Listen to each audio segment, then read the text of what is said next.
A criação, queda, redenção e consumação resumem a história bíblica da salvação e explica o plano de Deus acerca da humanidade e acerca do universo, desde a origem de todas as coisas até o seu destino, quando ocorrer a consumação de tudo.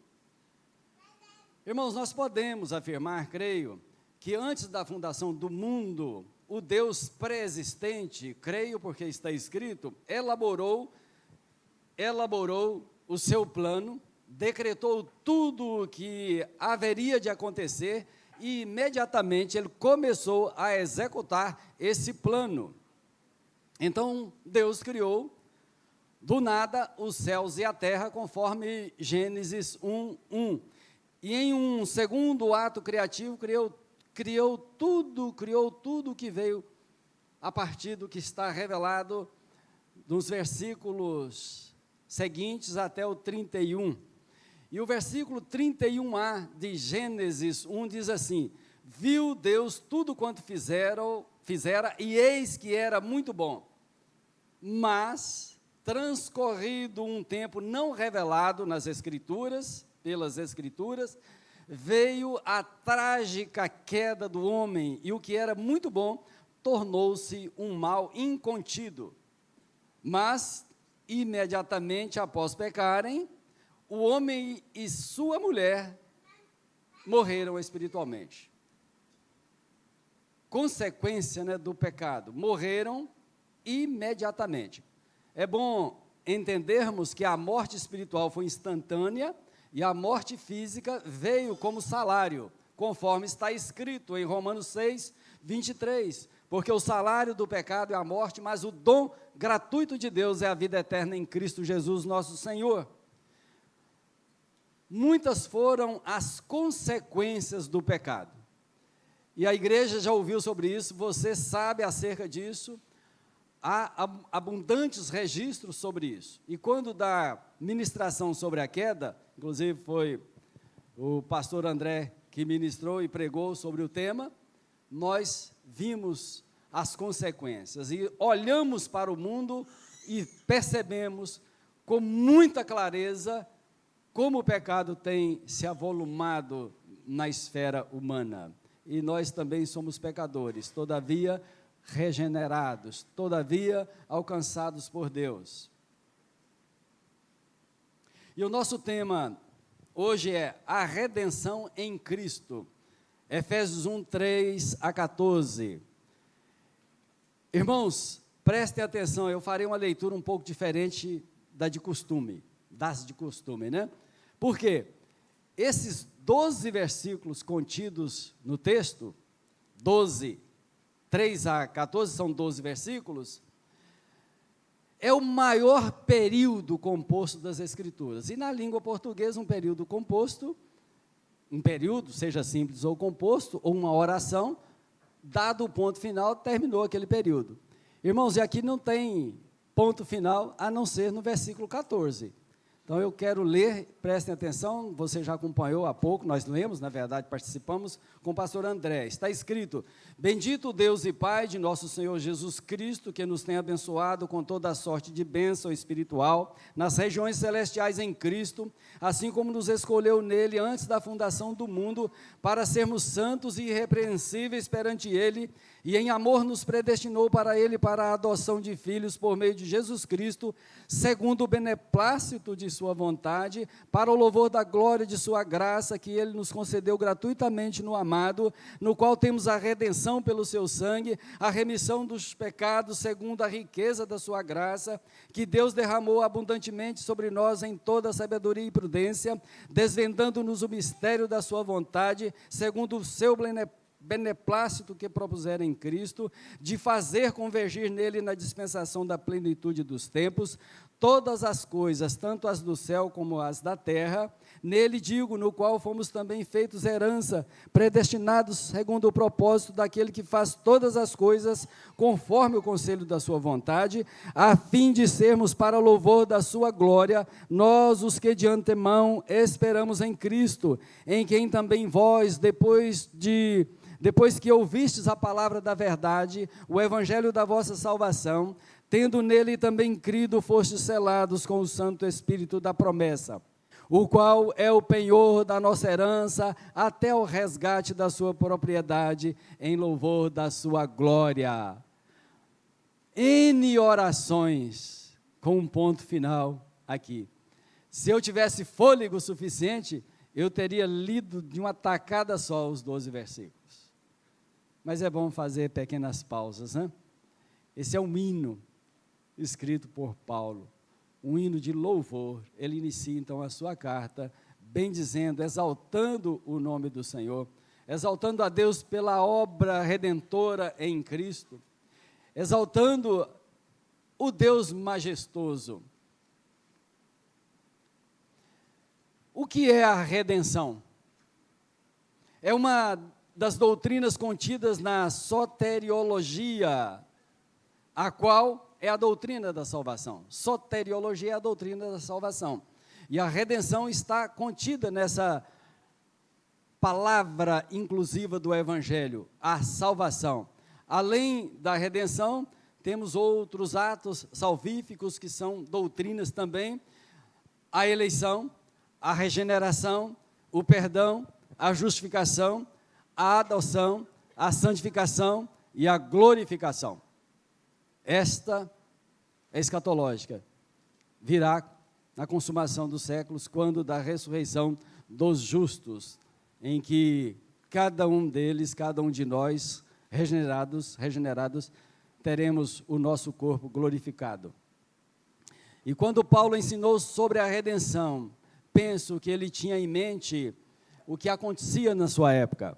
Havia mercado de escravos e uma pessoa de posses, um senhor de posses, ia ao mercado de escravos para comprar um homem que fosse servir a ele como escravo também, só que ele passaria pelo processo de libertação, ou seja, aquele senhor pagava o preço estipulado e mediante esse pagamento, ele levava consigo o escravo, libertando-o da escravidão, libertando-o daquela condição trágica de ser vendido como qualquer coisa, como se fosse algo mesmo do comércio, mas na época era assim. Então Paulo pega esse contexto emprestado e aplica na nossa vida.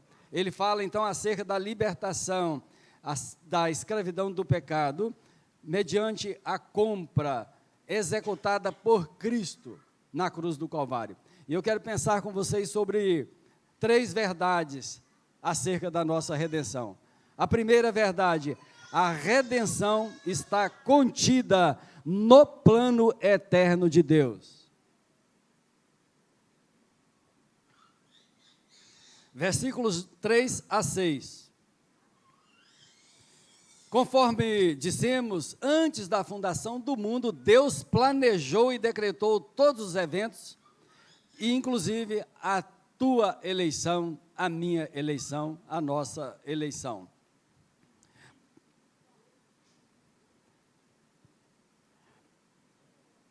Irmãos, a expressão, notem aqui, versículo 3, bendito o Deus e Pai de nosso Senhor Jesus Cristo, que nos tem abençoado com toda a sorte de bênção espiritual nas regiões celestiais em Cristo.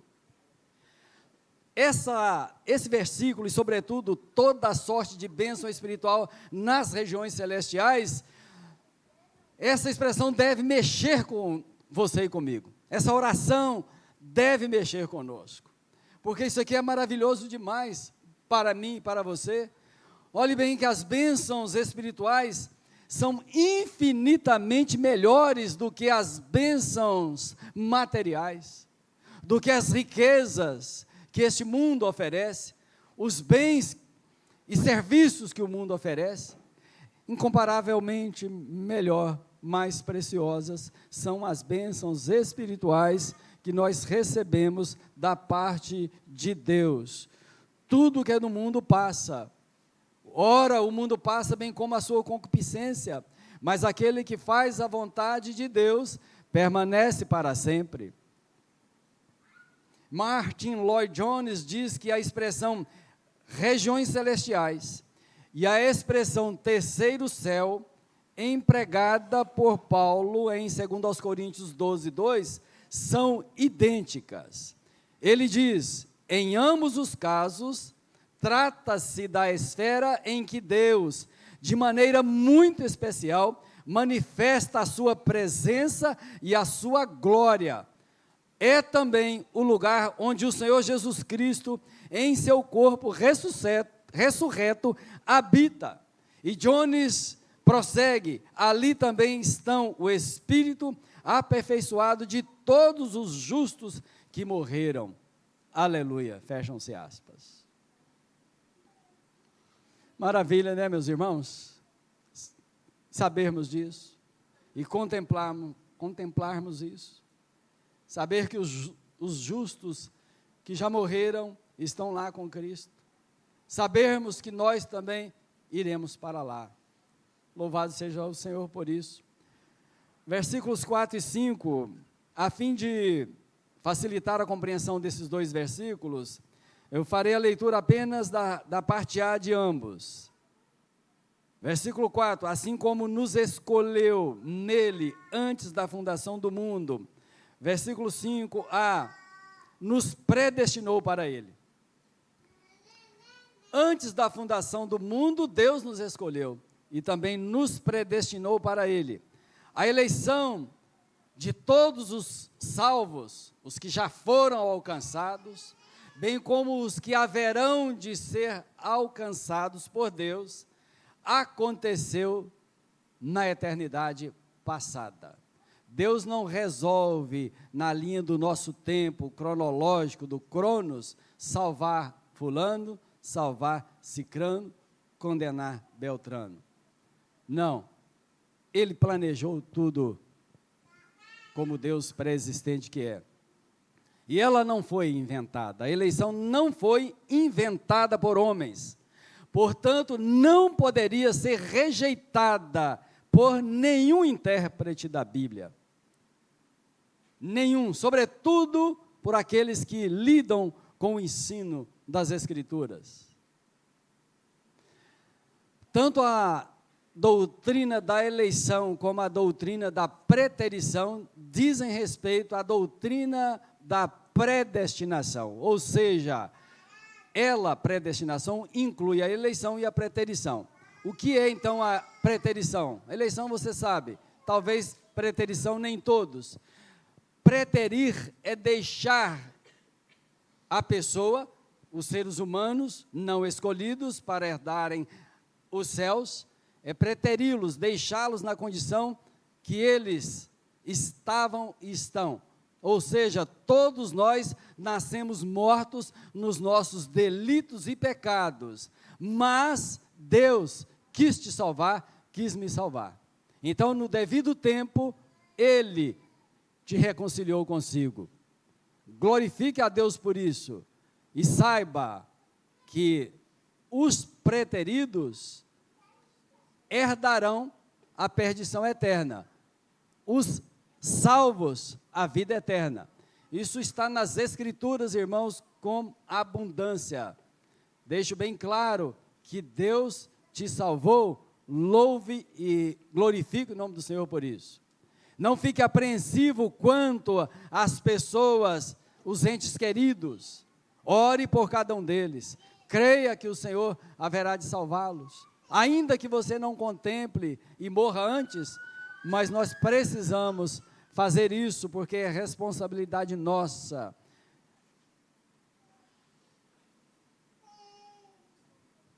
A parte B desses dois versículos,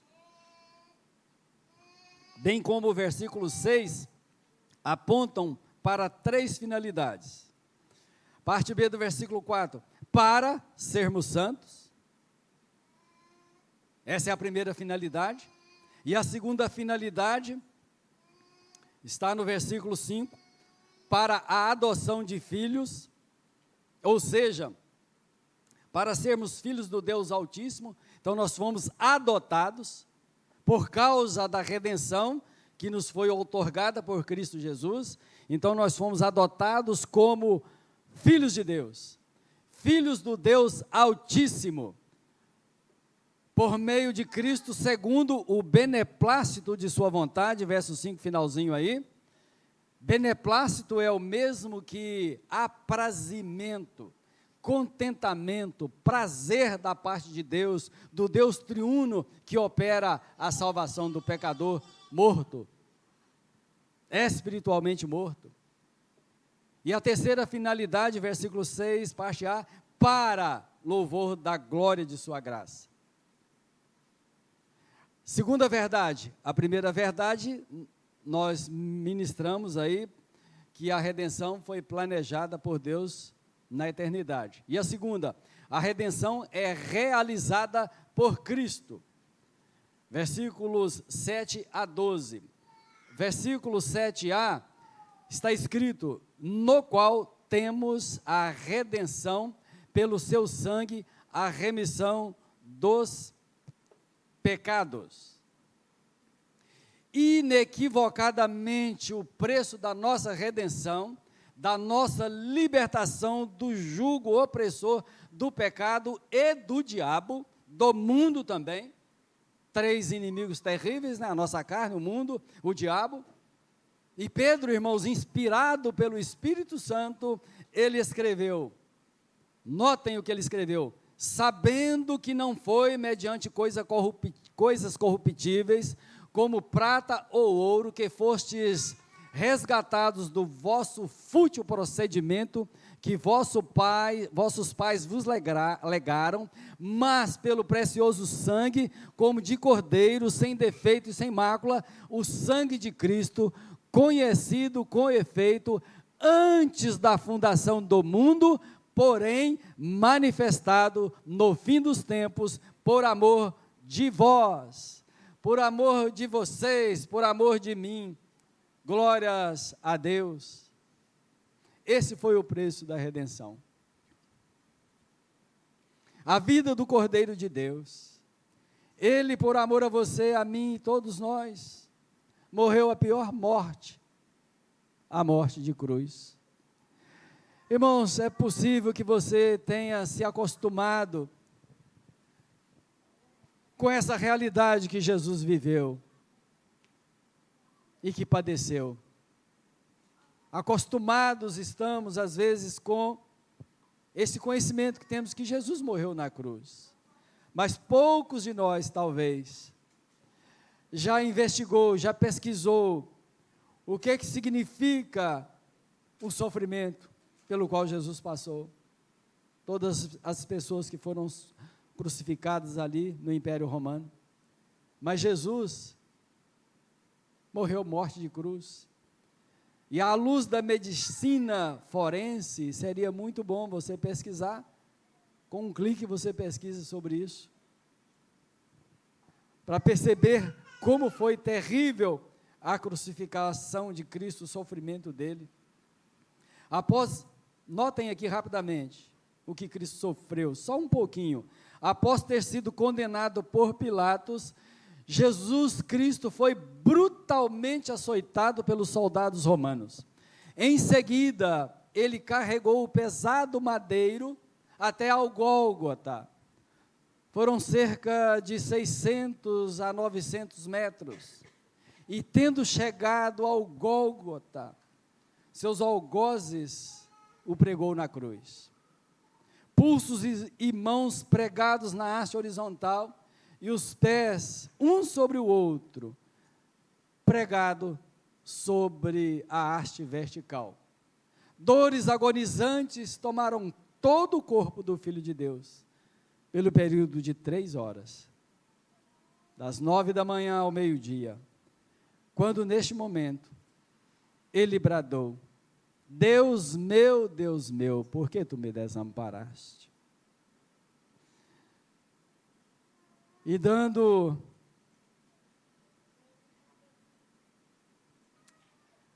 esse brado, ele expirou, ele morreu. Essa pergunta enfática, Deus meu, não foi um questionamento. Essa pergunta repetida, a primeira parte, Deus meu, é para mostrar a mim e a você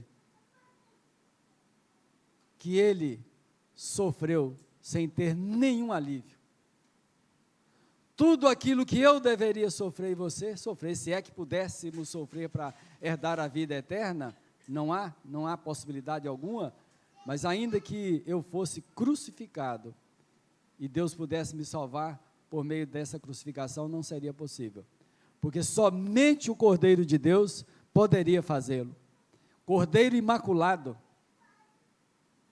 o Cordeiro de Deus, sendo Deus, plenamente Deus e plenamente homem, se entregou na cruz e morreu essa horrenda morte, para que por meio da morte de Cristo, você e eu pudéssemos ter vida, e nós a temos, e podemos tê-la em abundância.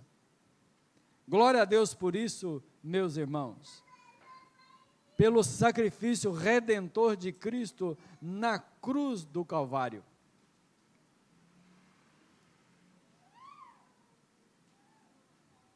Nós fomos libertos por Jesus Cristo.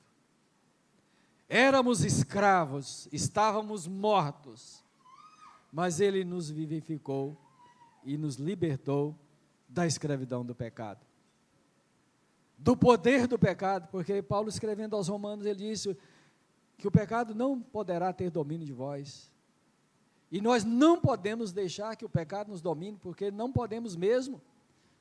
Por isso nós confessamos, por isso que nós confessamos todos os dias os nossos pecados, porque pecamos, somos pecadores, e por isso pecamos. Versículo 7b e o versículo 8 nos mostram que a graça é a base da nossa redenção. Segundo a riqueza da sua graça que Deus derramou abundantemente sobre nós em toda a sabedoria e prudência. Não há sombra de dúvida, onde abundou o pecado, superabundou a graça de Deus. Ela superabundou sobre nós em toda a sabedoria e prudência. Calvino diz que os magníficos apelos de sabedoria e prudência tiveram como objetivo levar os efésios a desprezarem todas as doutrinas contrárias, pois falsos mestres, falsos apóstolos insinuavam transmitir pontos de vista mais elevados do que as instruções elementares que Paulo transmitia, palavras de Calvino, que nos ajudam a compreender as tentativas dos inimigos da cruz em toda a história da igreja. Tentativas para tirar o nosso foco, para levar pessoas a descrerem em Cristo. Os versículos 9 e 10 propõem revelar o mistério da vontade de Deus, desvendando-nos o mistério da sua vontade, segundo o seu beneplácito que propusera em Cristo, de fazer convergir nele, na dispensação da plenitude dos tempos, todas as coisas, tanto as do céu como as da terra. À luz das Escrituras, meus irmãos, e com a ajuda do Espírito Santo, temos pela graça a sabedoria de conhecer esse mistério. Não é mistério mais para você, não é mistério mais para mim. Conforme lemos, tudo haverá de convergir em Cristo. E Francis Fox, citado por Hernandes Dias Lopes, pastor Hernandes, diz o seguinte: fazer convergir era utilizada no sentido de juntar várias coisas e apresentá-las como uma somente. Convergir. Isso haverá de acontecer na consumação, que é o tema do próximo domingo. No tempo presente, as mazelas oriundas por exemplo, da queda dos anjos, um terço deles, e da queda do homem, são evidenciadas em todo o mundo. E um pouco do que Isaías anteviu, cumpre-se nos nossos dias, falando sobre o pecado. A terra cambaleará como um bêbado, e balanceará como rede de dormir, a sua transgressão pesa sobre ela. Isaías 24, 20a e b. Brevemente ela cairá e jamais se levantará. Versículo 20, versículo c.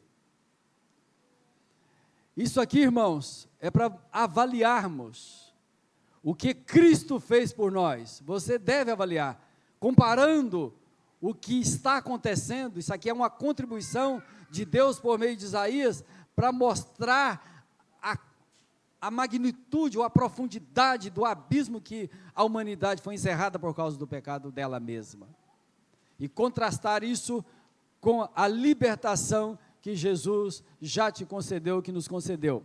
Versículo 11, afirma que em Cristo fomos feitos herança de Deus, conforme predestinara, e isso segundo o conselho da sua vontade. Irmãos, é segundo o conselho da vontade de Deus, não é por batermos o pé, não, Senhor, eu não aceito isso, eu não aceito aquilo outro, eu não aceito. Não é assim que devemos proceder para com Deus. Devemos ser intrépidos na nossa súplica, nas nossas orações e intercessões, mas não podemos nos esquecer que nós nos dirigimos ao Deus Todo-Poderoso, Santo, Santo, Santo que Ele é, justo que é, o Deus perfeito. Devemos dirigir-nos a Ele com temor, com respeito, temor reverente, porque Ele é digno de tudo isso. Isso faz parte da honra e da glória que devemos dar a Deus.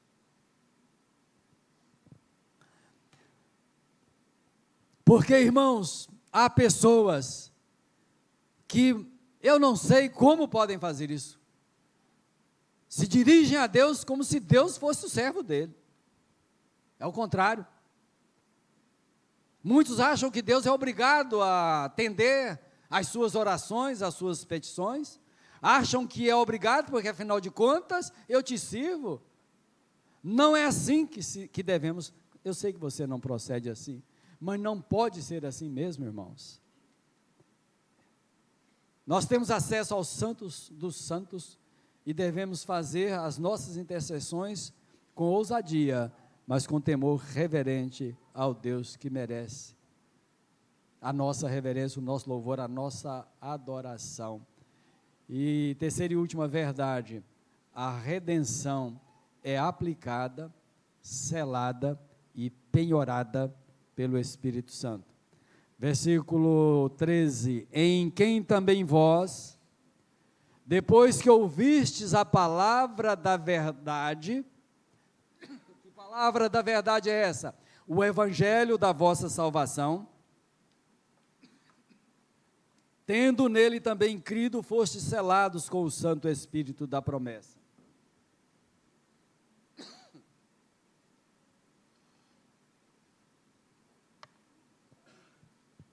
A salvação a qual a redenção está inclusa é aplicada, selada e penhorada pelo Espírito Santo. Irmãos, está aqui o Deus triuno, né? Deus o Pai, Deus o Filho e Deus o Espírito Santo. Irmãos, então, o versículo 13 nos mostra, conforme lemos, de que maneira o processo redentivo acontece, a maneira em que a salvação acontece. Ordinariamente, é da seguinte maneira: a pessoa morta em seus delitos e pecados, ouve a palavra da verdade, o Evangelho, e o Espírito Santo convence essa pessoa de que ela vive em miséria espiritual, porque é uma inveterada pecadora, essa pessoa, então, é convencida de que o único mediador entre ela e Deus é Cristo. Então, tendo o coração compungido pelo Espírito Santo, arrepende-se de seus pecados e, pela fé, recebe a Cristo como seu Salvador. Desculpem, mas a garganta deu um piripaque aqui.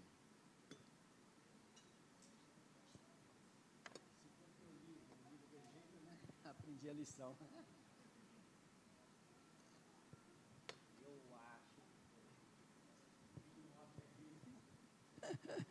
Aleluia, mas vamos em frente. Então, essa pessoa, em resposta à operosidade do Espírito Santo no seu ser, tendo convencido-a dessa situação, por um lado, o seu estado de pecado e miséria, por outro lado, o grande Deus Salvador, Redentor Jesus Cristo, então, ela recebe pela fé a Cristo. E aí ocorre o que está escrito aqui, essa pessoa imediatamente recebe o Espírito Santo dentro nela, e esse Espírito sela essa pessoa. O Espírito Santo é o selo de Deus na minha vida e na tua vida. Irmãos, olha que maravilha. Faça aí o paralelo, para não precisar de ficar explicando. O selo expressava, por exemplo, os reis, né? Quando um rei emitia um documento, antes de emiti-lo, estava ali preparando, depois de preparado, ele carimbava ali com o seu anel. O selo, então, expressava a autoridade do rei.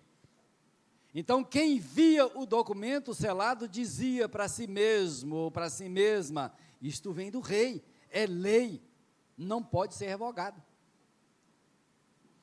Segundo, a autenticidade. Quem tomava conhecimento do documento, oriundo do rei, dizia para si mesmo: provém do rei, portanto, é genuíno. Vai pensando aí o Espírito Santo como selo na tua vida. Terceiro, propriedade.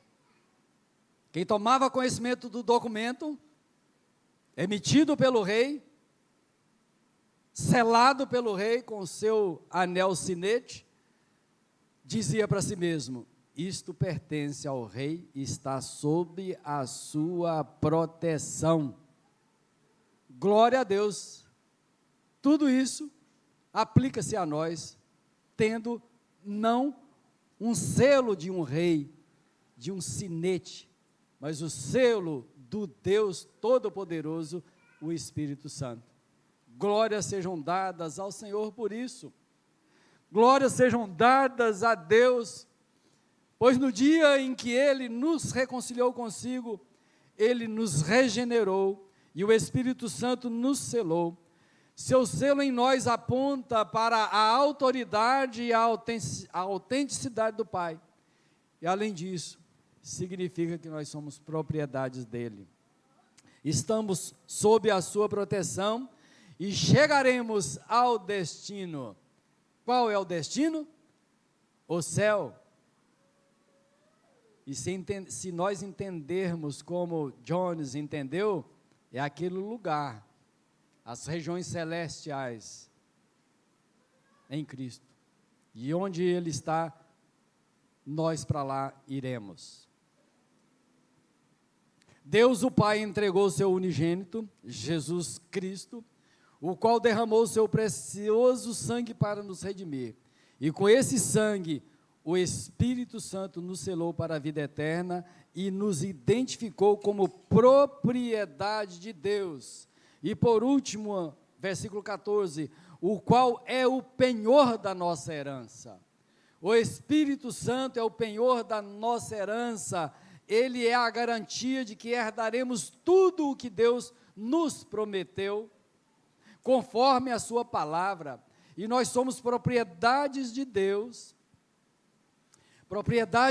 comprados pelo sangue do Redentor.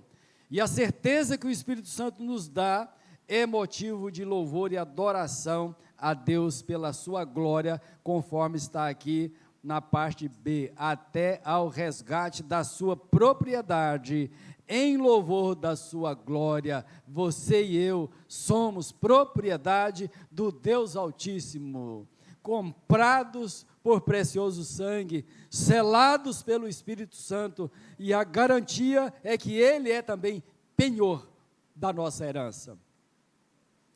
Conclusão: a nossa redenção foi planejada por Deus antes da fundação do mundo, ela foi realizada pelo Cordeiro de Deus, que nos libertou do cativeiro do pecado e de Satanás, por meio de seu precioso sangue, e finalmente a nossa redenção foi aplicada, selada e penhorada pelo Espírito Santo, para exaltar o nome do Deus triuno, que nos salvou pela graça.